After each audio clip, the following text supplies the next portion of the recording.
ইট মারা হলো কেন, এর জবাব কে দেবে? বলুন না, প্রকাশ্যে আছে। একজন সার্জিয়ান, তিনি ডিউটিরত, তাকে অর্ডার দেওয়া হয়েছে তিনি পেট্রোলিং করবেন, কোথায় অশান্তি যাতে না হয়, যাতে শান্তিভাবে মিছিলটা হয়। তিনি যাচ্ছিলেন, তিনি কোনো প্রোটেকশন নেননি, তার হাতে বন্দুক ছিল না, তিনি গুলিও করেননি।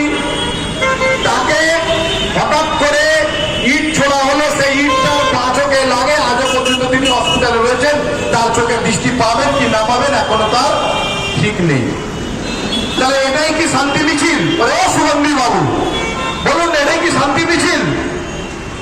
আরে আপনার কথা মোদী বাবুকে জিজ্ঞেস করুন না, শান্তি মিছিল কাকে বলে, শান্তি কাকে বলে?